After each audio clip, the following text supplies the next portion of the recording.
సమగ్ర శిక్ష ఉద్యోగులకు సంబంధించి ధర్నా చేస్తున్నారు. అది ధర్నాకు కాసిం సార్ కూడా అటెంప్ట్ కావడం జరిగింది. ఫస్ట్ ఆఫ్ ఆల్ సార్, మీరు ప్రిన్సిపల్ అయిన తర్వాత దూరం ఉంటారు ఉద్యమాలకు అనుకున్నాం, కానీ మళ్ళీ మీరు ఈరోజు వాళ్ళకి సపోర్ట్గా వాళ్ళకి ఈరోజు నిలవడం జరిగింది. ఏమంటారు సార్ దీని పట్ల? ప్రిన్సిపల్ అనేది నా ఉద్యోగం.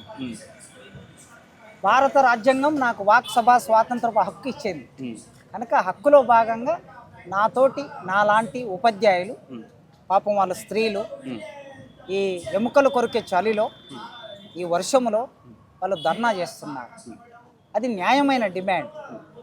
ఆ న్యాయమైన డిమాండ్ నెరవేర్చుకోవటం వాళ్ళ హక్కు కనుక వాళ్ళకు మద్దతు తెలియజేయటం మనిషిగా, ఒక టీచర్గా నా బాధ్యత, పౌరుడిగా నా బాధ్యత. కనుక ఆ బాధ్యత నెరవేర్చడం కేవలం నేను మాత్రమే కాదు, సమాజంలో ఉన్న ఎవరైనా సరే టీచర్లకి ఖచ్చితంగా మద్దతు తెలియజేయాలి, వాళ్ళ పోరాటానికి మద్దతు తెలియజేయాలనే ఉద్దేశంతో ఇవాళ ఇక్కడికి వచ్చాను. ఏపీటీఎఫ్, టీపీటీఎఫ్ ఉపాధ్యాయ సంఘం ఈ కార్యక్రమాన్ని నిర్వహిస్తూ వాళ్ళకు నాయకత్వం వహిస్తున్నారు. కనుక ముఖ్యమంత్రి గారు వెంటనే ఈ విషయం పట్ల స్పందించాలి. ఎందుకంటే 20,000 మంది ఉపాధ్యాయులు, ముఖ్యంగా ఎక్కువ మంది స్త్రీలు, వాళ్ళు రాష్ట్రంలో ఉన్న పాఠశాలలో, కస్తూరిబా పాఠశాలలో, అర్బన్ రెసిడెన్షియల్ స్కూళ్ళల్లో వాళ్ళు పనిచేస్తూ ఉన్నారు. వెట్టి చాకిరీ లాంటి పరిస్థితి వాళ్ళకు రావటం అనేది ఒక రకంగా విషాదం. ఇది ఎందుకంటే మనకి అనేక చట్టాలు ఉన్నాయి. ఆ చట్టాల ప్రకారము రోజు పనికి ఇంత వేతనం ఇవ్వాలని చట్టాలు ఉన్నాయి. ఒక లేబర్ పారబట్టుకొని కూలికి పోతే కనీసం 500 రూపాయలు ఇస్తున్నారు. అదే ఒక మేస్త్రి తాపి పట్టుకొని పోతే 1000 రూపాయలు ఇస్తూ ఉన్నారు. అంటే కనీసం 30,000 సంపాదిస్తున్న ఒక మేస్త్రి రోజు పని దొరికితే, మరి అట్లాంటిది ఇంత చదువు చదువుకొని డిగ్రీ చేసి, బీఈడి చేసి, పీజీ చేసి ఇంత చదువులు ఉన్నటువంటి ఉపాధ్యాయులు వాళ్ళకి 15,000, 16,000, 20,000 లోపుగా జీతం ఉండటం అనేది చిగ్గుచేటు ఒక రకంగా మన వ్యవస్థకి. అందుకే ప్రభుత్వాలు ఆలోచించాలి. రేవంత్ రెడ్డి గారు అధికారంలోకి వచ్చారు. రాష్ట్రంలో ఏ సమస్యలు ఉండకూడదు అనే ఉద్దేశంతోనే ఆనాటి ప్రభుత్వానికి వ్యతిరేకంగా ప్రజలు ఆలోచించారు. ఆలోచించి వాళ్ళు పోరాటం చేసి ఇవాళ కొత్త ప్రభుత్వాన్ని తీసుకొచ్చి సంవత్సరం అయింది. మరి సంవత్సర కాలంలో కనీసం వాళ్ళకి ఒక పే స్కేల్ ఇస్తారా, లేదా వాళ్ళని ఉద్యోగ భద్రత కల్పిస్తారా, లేదా వాళ్ళకి పర్మనెంట్ చేస్తారా? ఏదో ఒకటి స్పష్టమైన వైఖరి ప్రభుత్వం వైపు నుంచి ఉండాలి. వాళ్ళు సమ్మెకు నోటీస్ ఇచ్చారు. సమ్మెకు నోటీస్ ఇచ్చినప్పుడు ఆ నోటీసును ఇమీడియట్గా దానికి సంబంధించిన సెక్రటరీ, ప్రిన్సిపాల్ సెక్రటరీ, ఒక ఐఏఎస్ ఆఫీసర్ ఉంటాడు, వెంటనే ముఖ్యమంత్రి గారి దృష్టికి తీసుకెళ్లి సమస్యను పరిష్కరించి ఇంత దూరం వాళ్ళు వచ్చే పరిస్థితి ఉండకూడదు. వాళ్ళ దగ్గర డైలాగ్ నడపాలి. 20 రోజుల సమ్మెలో ఉన్నారు సార్. 20 రోజుల నుంచి సమ్మెలో ఉన్నారు. బాలికల వాళ్ళకి విద్య లేదు, వాళ్ళకి నోటిఫికేషన్ వచ్చింది, 10th క్లాస్ టైం టేబుల్ వచ్చింది. ఒక ఇంకా సమస్య ఏంటంటే ఇప్పుడు ఇంటర్మీడియట్ ఎగ్జామ్స్ కూడా రాబోతున్నాయి.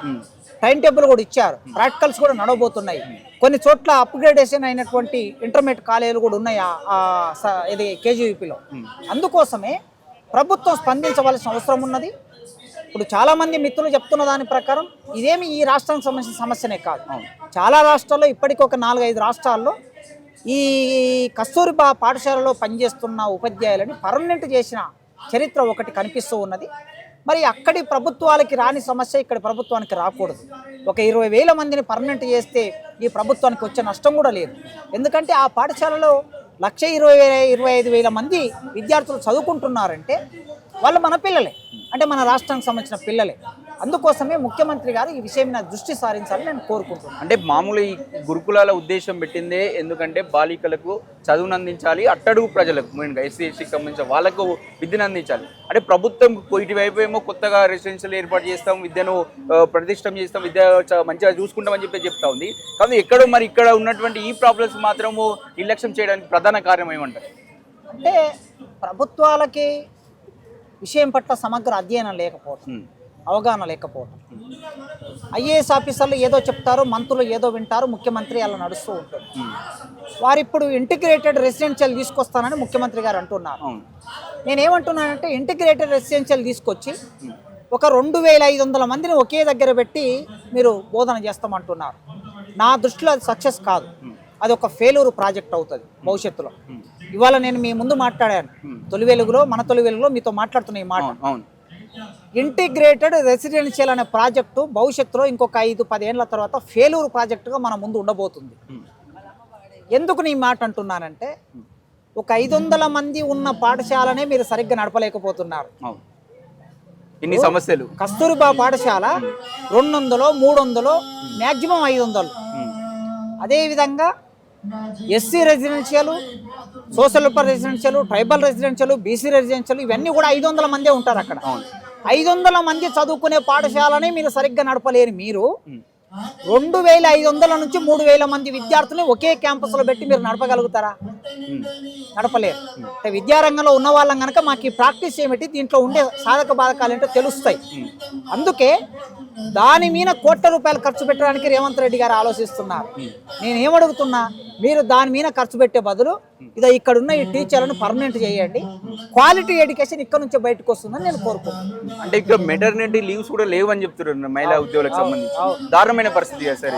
అవును, మనకి కేంద్ర రాష్ట్ర ప్రభుత్వాలు చట్టాలు చెప్తున్నది ఏమిటి అంటే ప్రతి మనిషికి రాజ్యాంగము కొన్ని హక్కులు కల్పించేది. ఆ రాజ్యాంగం కల్పించిన హక్కులన్నీ ప్రతి మనిషికి ఉండాల్సింది. ఏం కల్పించింది రాజ్యాంగం? ఒక స్త్రీకి ఆమె గర్భస్థ సమయంలో విశ్రాంతి కావాలి. విశ్రాంతి కావాలనే ఆ ప్రాథమిక హక్కు ఏదైతే ఉన్నదో ఆ హక్కు పర్మనెంట్ ఎంప్లాయీకి ఒక హక్కు, కాంట్రాక్ట్ ఎంప్లాయీకి మరో హక్కు, అవుట్ సోర్సింగ్ ఎంప్లాయీకి ఇంకో హక్కు ఉండదు. హక్కు అనేది రాజ్యాంగం ఇచ్చిన హక్కు అందరికీ ఒకేలాగా వర్తిస్తుంది. అదేవిధంగా సంవత్సరానికి ఒక 22-23 CLs ఉంటాయి. ఆ CLs పర్మనెంట్ ఎంప్లాయీకైనా కాంట్రాక్ట్ ఎంప్లాయీకైనా ఒకటే CLs వర్తించాలి, ఒకే పద్ధతి ఉండాలి. అదేవిధంగా అనారోగ్యం పాలవుతారు, కొన్ని మెడికల్ లీవ్స్ ఉంటాయి. అదేవిధంగా రిటైర్డ్ అవుతారు. రిటైర్డ్ అయినప్పుడు ఒక 20 ఏళ్ళు 30 ఏళ్ళు సర్వీస్ చేసి ఈ కస్తూరిబా పాఠశాలలో పనిచేసే వాళ్ళు లేదా అర్బన్ రెసిడెన్షియల్లో పనిచేసే వాళ్ళు కాంట్రాక్ట్ ఎంప్లాయీస్లు రిటైర్డ్ అయ్యి ఇంటికి ఉట్టి చేతులతో పోతున్నారు. పర్మనెంట్ ఉద్యోగస్తులకి 20 లక్షలు 30 లక్షలు 50 లక్షలు రిటైర్మెంట్ బెనిఫిట్ వస్తూ ఉంది. మరి వీళ్ళకు ఏమో ఉట్టి చేతులతో పోతున్నారు. అదేవిధంగా ఏమైనా యాక్సిడెంట్ అయ్యి అర్ధాంతరంగా చనిపోతే కూడా ప్రభుత్వం నుంచి డబ్బులు వస్తాయి. వీళ్ళకి కనీసం ఏ రకమైన ఆరోగ్యశ్రీ కార్డు కూడా లేని ఒకానొక పరిస్థితిలోకి నెట్టబడితే ఎట్లా జీవిస్తారనే ప్రశ్న ఈ రాజకీయ నాయకులకు ఉండాలి. అందుకే రాజకీయ నాయకులు ఒక్క ఎమ్మెల్యే ఒకసారి పరిపాలన చేస్తే అతడు ఎమ్మెల్యే అయిపోయిన తర్వాత కూడా ప్రభుత్వం నుంచి అన్ని రకాల బెనిఫిట్లు పొందుతూ ఉన్నారు. మరి వీళ్ళకి ఎందుకు లేవనే ఆలోచన మనకు ఉండాలి కదా చదువుకున్న వాళ్ళకి. కనుక ఈ అన్నిటికీ పరిష్కారం దొరకాలంటే రేవంత్ రెడ్డి గారు దృష్టి సారించి వెంటనే వీళ్ళని పిలిపించుకొని ఉపాధ్యాయ సంఘాల నాయకులు పిలిపించుకొని సినిమా ఇండస్ట్రీలో ఉన్నటువంటి వాళ్ళని పిలిపించుకొని మీటింగ్ పెట్టారు. మీరు ఈరోజు చూసాము, వాళ్ళతో కూడా కోఆర్డినేట్ చేస్తామని చెప్పి చాలా సంతోషం. వాళ్ళతో మీటింగ్ పెట్టారు. వాళ్ళతో మీటింగ్ పెట్టడం వల్ల ఏమొస్తుందో ఏం రాదో నాకైతే తెలియదు. కానీ సెస్ విధించి టికెట్ల పైన అవి దాన్ని పంచుని మళ్ళీ ఇస్తా అని చెప్పి చెప్తున్నా. వాటి వల్ల ఏం లాభం జరుగుతుంది సమాజానికి నాకు తెలియదు. కానీ వీళ్ళని విలిపించుకోకపోతే మాత్రం నష్టం జరుగుతుంది. పిల్లలకి నాణ్యమైన పాఠాలు అందవు, పిల్లలు సరిగ్గా బాగుపడరు, వీళ్ళ జీవితాలు బాగుపడవు. ఈ తెలంగాణ సమాజ కుటుంబాలు వీళ్ళందరూ. కనుక వాళ్ళని పిలిపించుకొని మాట్లాడాలని నేను కోరుకుంటున్నాను. అంటే విద్యను బలోపేతం చేయడానికి విద్యా కమిషన్ ఏర్పాటు చేశారు. ఆగ్నూర్ మురళి దానికి బాధ్యత వహిస్తూ ఉన్నారు చైర్మన్ గా. మీరు ఏమంటారు, ఏం సజెషన్ ఇస్తారు ఆగ్నూర్ మురళి? నేను ఏమంటే బైసాబ్, ఇవన్నీ అధ్యయనం చేయాల్సిన అవసరం ఉంది. విద్యా కమిషన్ అయినా ఎమ్మెల్సీలైనా ఎవరైనా వీళ్ళు ప్రభుత్వంలో భాగం అంతే కదా, ప్రభుత్వ అంగాలు ఇవన్నీ. ప్రభుత్వంలో భాగమైన వాళ్ళు ప్రభుత్వానికి వ్యతిరేకంగా ఆలోచించే అవకాశం ఎక్కడ ఉండదు. మనం గుర్తుపెట్టుకోవాల్సింది, మనం మోసపోకూడదు. అంటే ఇప్పుడు ప్రభుత్వంలో భాగమైన వాళ్ళు ప్రభుత్వానికి అనుకూలమైన విధానాలు చేస్తారు తప్ప దానికి భిన్నమైన విధానాలు ఎవరు చెయ్యరు. అందుకే భ్రమలొద్దు. ప్రభుత్వం మీద ప్రభుత్వ అంగాల్లో ఉన్న వాళ్ళ మీద భ్రమలొద్దు. కాలయాపన మాత్రమే జరుగుతుంది. దీనికి ఒక కమిషన్ అధ్యయనం అవసరం లేదు. సింపుల్ సమస్య, అయ్యా నా జీతము 20,000 ఉంది, నాకు 50,000 చేయని అడుగుతున్నారు. దీనికి ఏం కమిషన్ అవసరం? నువ్వు మాట్లాడినా నేను మాట్లాడినా సరిపోతుంది. వాళ్ళని పిలిస్తే వాళ్ళే చెప్తారు. దీనికి ఒక రూల్స్ పెట్టాలి. ఏం రూల్స్ పెట్టాలి? ఇంతకుముందు కాంట్రాక్ట్ ఎంప్లాయీస్ ఉండేవాళ్ళు, జేఎల్ డిఎల్ గవర్నమెంట్ కాలేజీలలో. జేఎల్ డిఎల్ ఉన్నప్పుడు వాళ్ళు ఒక పోరాటం చేశారు. పోరాటం చేసినప్పుడు ఏం చేశారు, ప్రిన్సిపల్ సెక్రటరీ పిలుచుకున్నాడు, పిలుచుకొని కూర్చోబెట్టాడు. ఏం చేద్దాం ఇలా సమస్య పరిష్కారం అని ఆలోచించి వాళ్ళు ఒక డిమాండ్ పెట్టారు, మీరు పర్మనెంట్ ఎంప్లాయీకి బేసిక్ పే ఏదైతే ఇస్తున్నారో మొదలు మాకు అది వర్తింపజేయండి అన్నారు. సింపుల్, ఒక టీచర్ కి బేసిక్ పే ఏమి ఇస్తున్నారో ఆ బేసిక్ పే వీళ్ళకి వర్తింపజేసే సమస్య మొదటి పెట్టది. ప్రభుత్వానికి భారంగా ఆర్థిక భారం ఎమ్మెల్యే జీతాలు పెంచుకుంటే కావా, కార్లు కొనుక్కుంటే కావా, లేకపోతే అది ఇప్పుడు ఏదో ఆయన ఒక సిటీ కట్టబోతున్నాడు, ఫ్యూచర్ సిటీ వేల కోట్ల రూపాయలు పెట్టి ఫ్యూచర్ సిటీ కట్టబోతున్నాడు, భారం కాదా? కనుక భారం అనేది ఆలోచిస్తే దేనికి భారము దేనికి భారం కాదు అంటే విద్యారంగం మీద పెట్టే పైసా భారంగా ప్రభుత్వం ఆలోచించకూడదు. విద్యారంగం మీద పెట్టే ఖర్చు అనేది సామాజిక దృక్పథంతో పెట్టాలి ప్రభుత్వాలు.